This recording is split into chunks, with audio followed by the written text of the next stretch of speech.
After my cousin's wedding, I logged into my account. It was empty. My dad chuckled. "We took it for the family, you'll survive."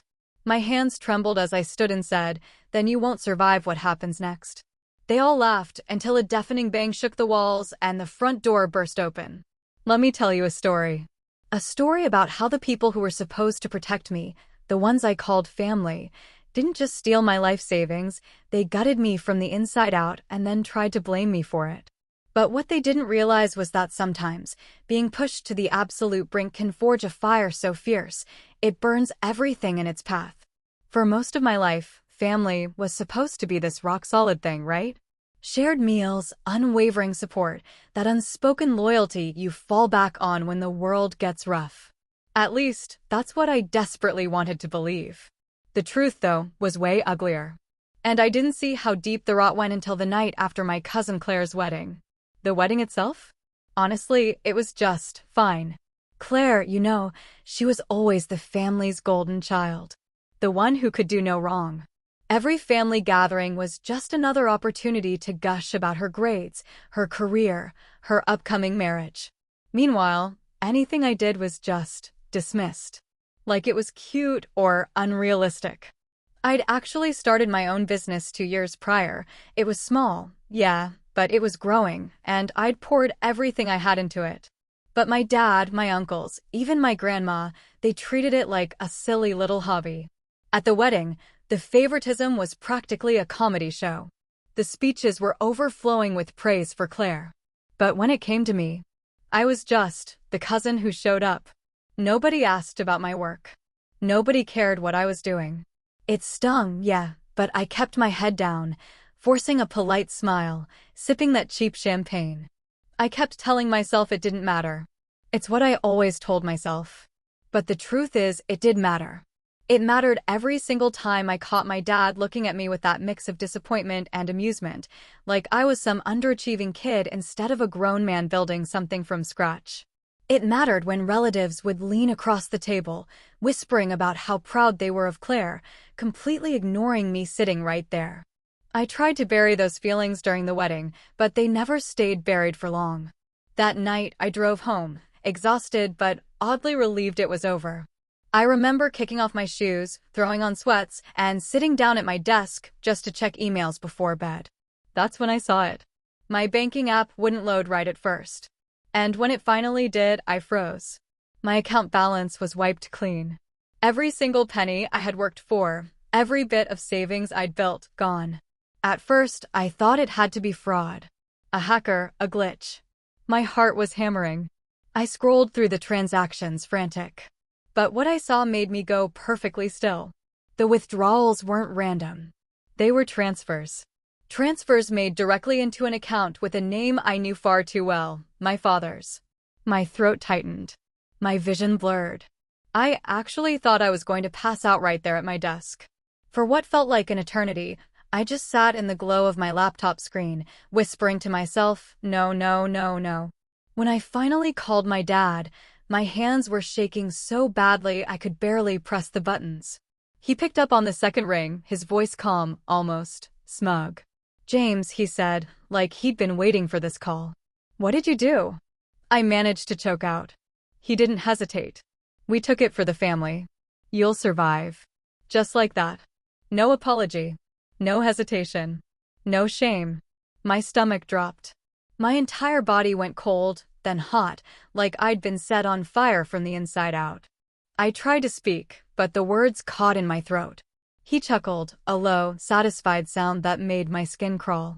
"Don't look so shocked. Everything you have, it comes from us anyway. You'll be fine." I don't know what came over me, but I shot up so fast my chair slammed into the wall. My voice cracked when I shouted, "Then you won't survive what happens next." And I meant it. My father just laughed. I could hear other voices in the background, my uncle, maybe my mother too. They were all in on it. They thought it was funny. They thought I was powerless. The call ended with their laughter echoing in my ear. I stood there in my living room, shaking so hard I could barely breathe. That's when I heard it. A deafening bang, like thunder inside the walls.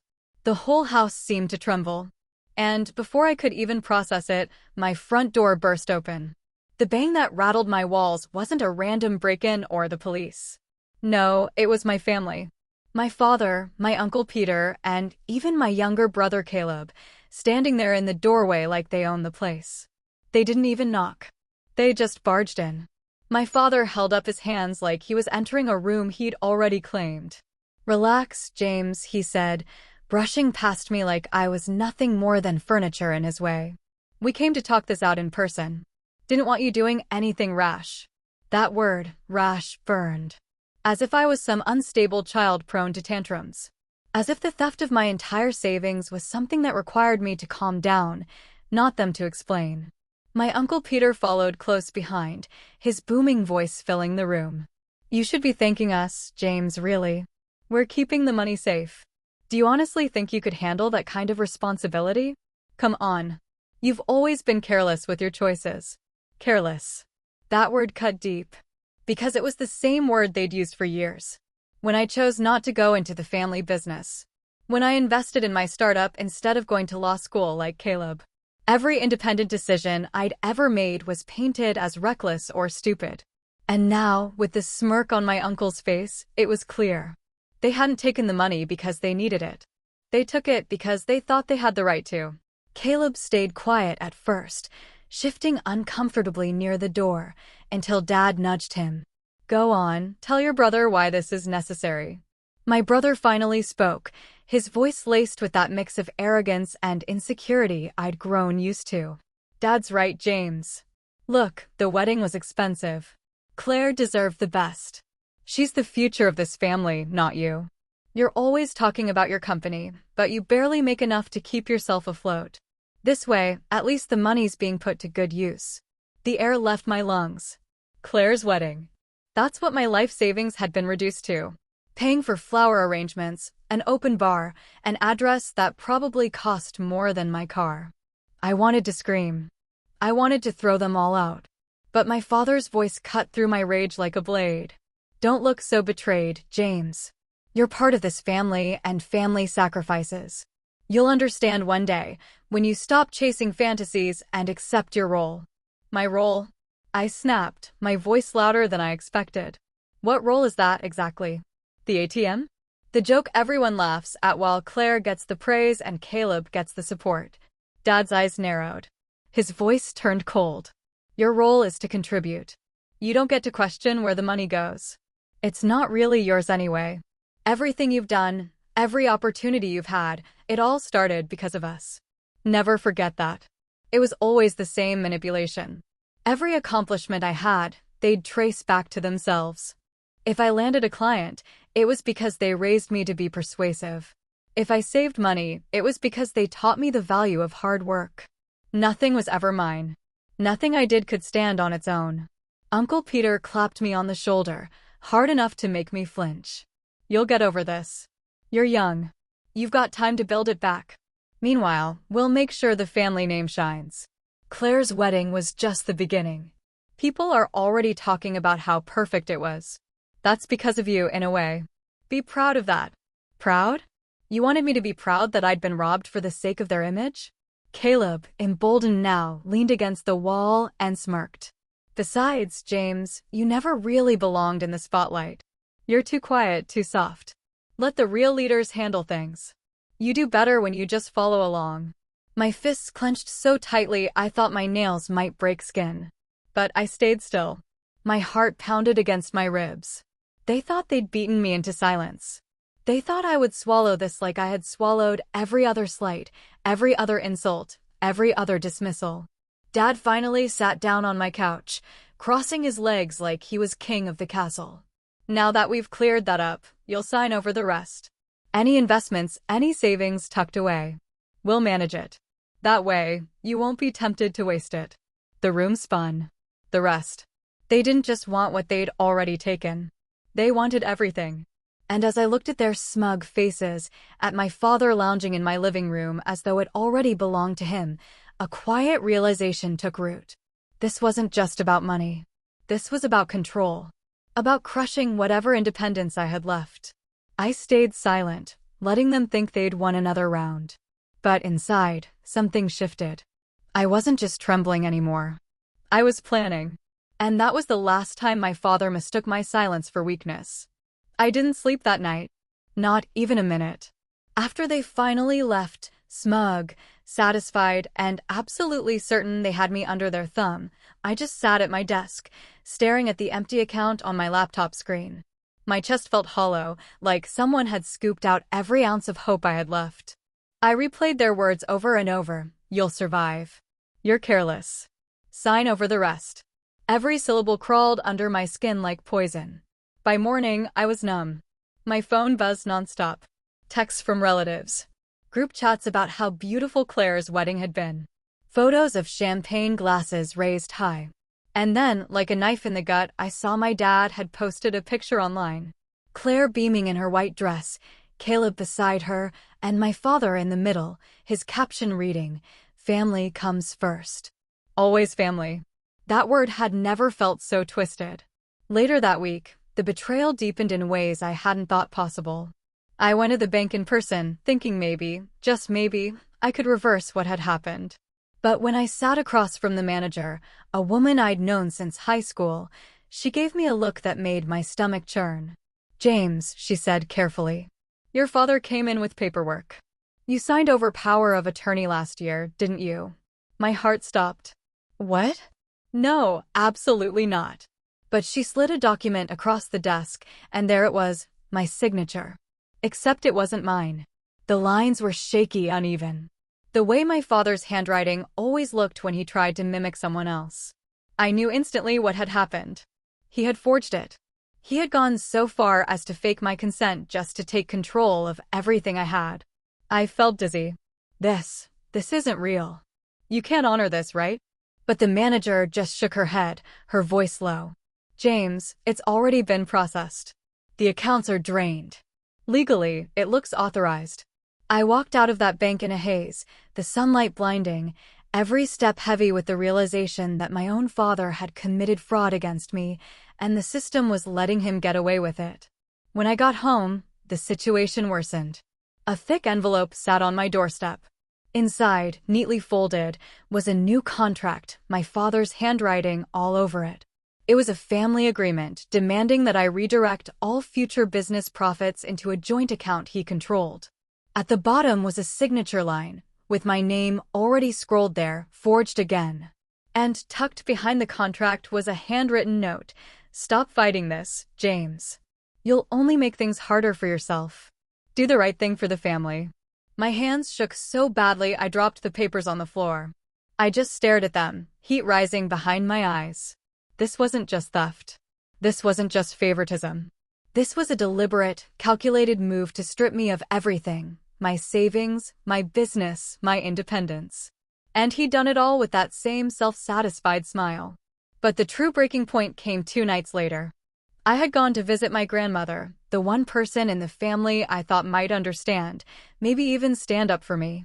She was sitting in her floral armchair, the same one she'd had since I was a kid, her frail hands folded neatly in her lap.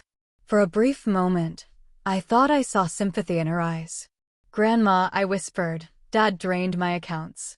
He forged my signature. He's trying to take my business. I don't know what to do." She reached for my hand, her touch soft, and for half a second, I thought she might comfort me. But then her words cut me deeper than I could have imagined. "James, don't be dramatic. Your father knows best. He's protecting you from yourself. You should be grateful." Grateful. My throat closed up. Even she was on his side. Even the one person I thought might have my back. I left her house in silence, the betrayal heavy in my chest. It was like losing her twice. Once as a grandmother and again as someone I could trust. When I got home that night, there was one final blow waiting for me. An email, forwarded from my dad's account. It was a notice from the state business registry. My company, the business I had built from scratch, the thing I had poured sleepless nights and endless effort into, was no longer under my name. Ownership had been transferred to him. I stared at the screen, my vision blurring with tears I refused to let fall. My father had stolen everything. Not just the money, not just the savings, but my identity, my livelihood, my future. And in that moment, something inside me broke. The boy who had always swallowed the insults, who had always played the quiet role, who had always been told he was soft, he was gone. All that was left was silence. And under that silence, a fire that would not go out until I got everything back. Rock bottom doesn't hit you all at once. It creeps in slowly, moment by moment, until you wake up one day and realize you're not standing anymore. You're on the floor, looking up at a world that seems determined to crush you. That's where I found myself in the weeks after my father took everything. At first, it was denial. I kept thinking there had to be some mistake, some loophole, some way to undo the damage. I spent long nights calling lawyers, only to be told the same thing. The documents look valid. The transfers were processed. Without a drawn-out, expensive legal battle, there wasn't much to be done. Even if I fought, they said, my father had more resources, more influence, and more support. I was just one man. Then came the bills. My rent, my utilities, the loan I'd taken out for equipment for my company. Every reminder of the life I had built showed up, demanding money I no longer had. I sold off what I could. My laptop, my camera, even the watch I'd been given for graduating college. Each item felt like a piece of myself being chipped away. I lived on instant noodles and canned soup, my fridge humming emptily in the corner. The hardest part wasn't the hunger or the exhaustion. It was the humiliation. Friends I had once helped support asked why I was suddenly avoiding outings. Clients who had trusted me with their projects sent emails asking why my company wasn't responding anymore. I couldn't tell them the truth, that my own family had gutted me from the inside out. So, I said nothing. I let the silence swallow my reputation. One evening, desperate and drained, I walked into my parents' house. I don't even know what I was hoping for. Maybe some scrap of humanity, maybe a chance to beg. They were sitting at the dining table, laughing over wine, like nothing had happened. My father looked up at me with that same condescending smile. James. Finally decided to visit. Have you come to your senses yet? I swallowed hard. Dad, please. You've taken everything. I don't have a company anymore. I don't even have enough to pay rent. I need something back. Anything. He leaned back in his chair, swirling his glass of wine. James, this is what responsibility looks like. You think life is about chasing your little dreams? No. Life is about sacrifice. You'll understand that once you stop fighting us. Until then, this is the lesson you need to learn. My mother sat quietly beside him, nodding, her eyes cold. Uncle Peter grinned. Caleb smirked. The entire room seemed to close in on me, the walls pressing tighter and tighter. I left that night feeling smaller than I ever had before. On the drive home, I gripped the steering wheel until my knuckles turned white, every breath shallow. By the time I pulled into my empty apartment, I couldn't even cry anymore.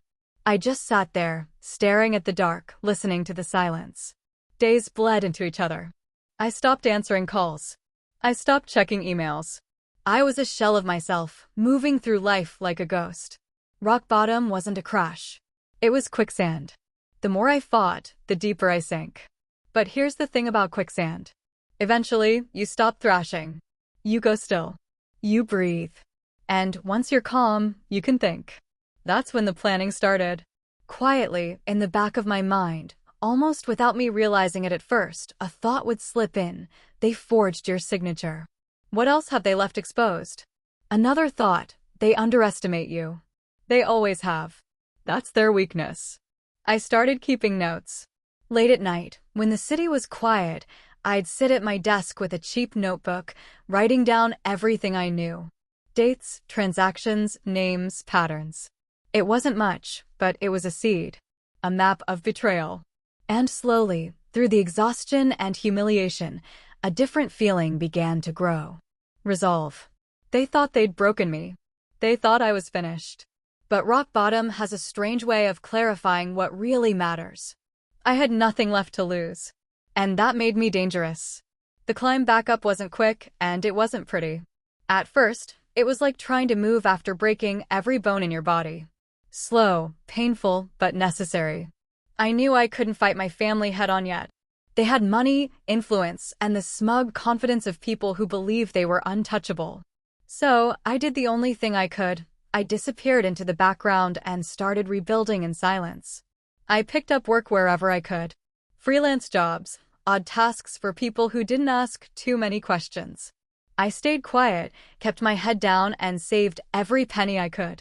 The meals were still simple, the nights still long, but for the first time in weeks, I felt purpose creeping back in. Each small payment, each new skill learned, was a brick in the foundation of something bigger. One of the first breaks came when an old client reached out, asking if I'd be willing to take on a small project under the table. "I don't care what name you use," he said. "You're the only one I trust to get it right."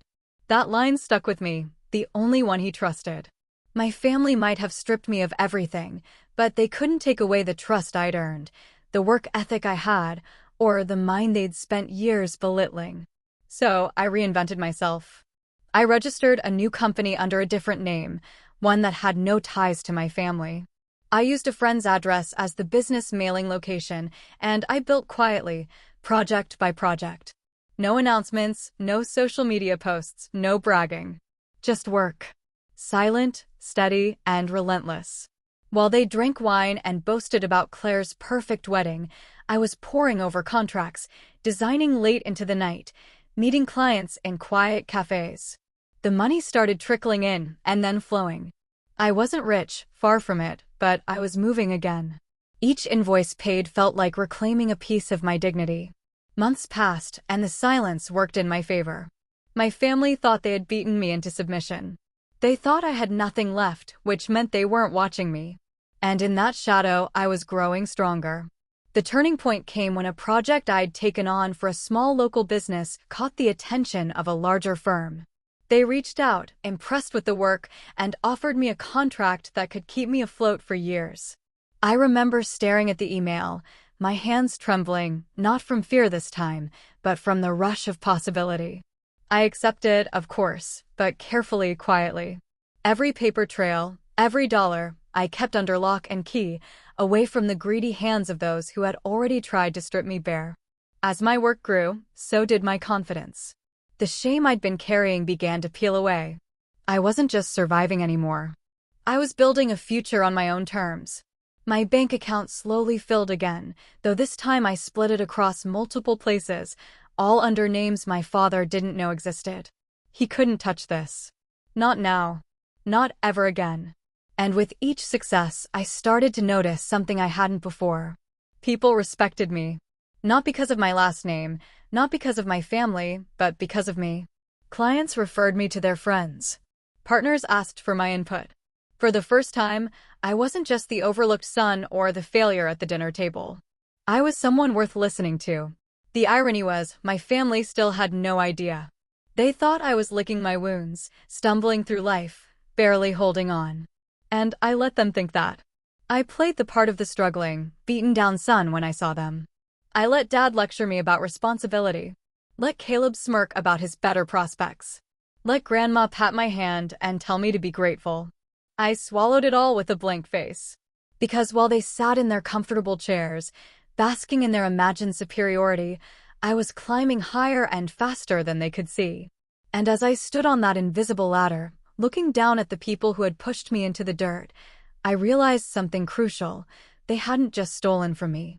They had given me the greatest gift of all, motivation. A fire that would never go out until justice was mine. It started with a whisper, one I wasn't meant to hear.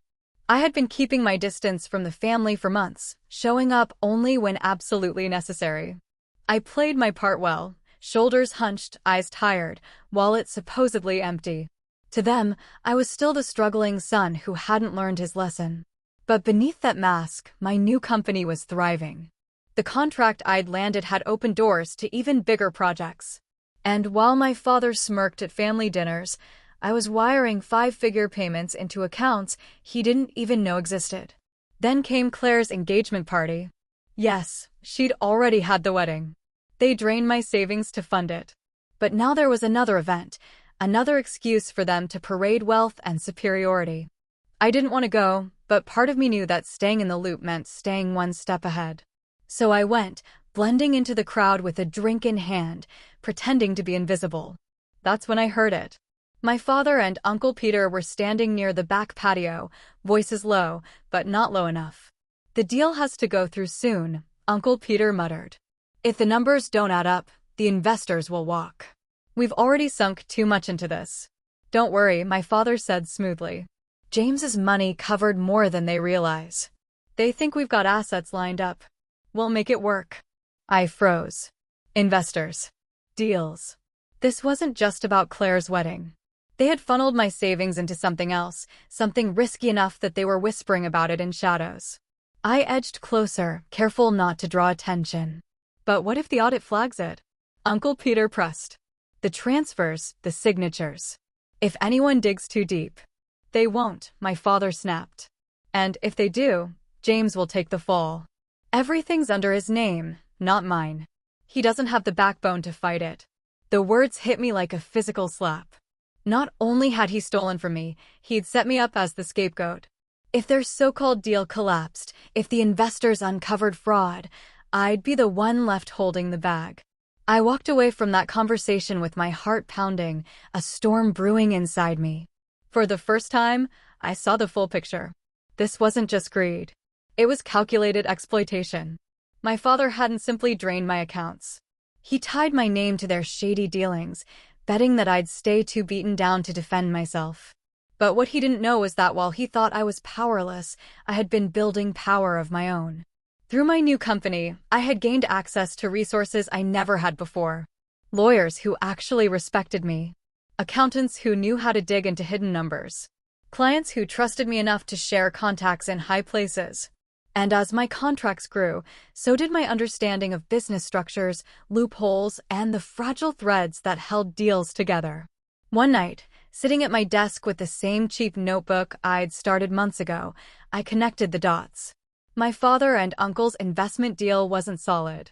It was a house of cards. And I now had enough knowledge, enough leverage to blow it over with a single push. But I didn't push. Not yet. Because revenge isn't just about striking. It's about striking when they least expect it, when the fall will hurt the most. So, I started gathering. Quietly. Methodically. Like a hunter setting traps in the dark. I collected every piece of evidence I could find. Emails forwarded accidentally, scraps of conversation overheard, business documents carelessly left in drawers at family gatherings. Each detail went into a growing file, neatly organized, waiting for the day I would use it. And then came the moment that sealed my resolve.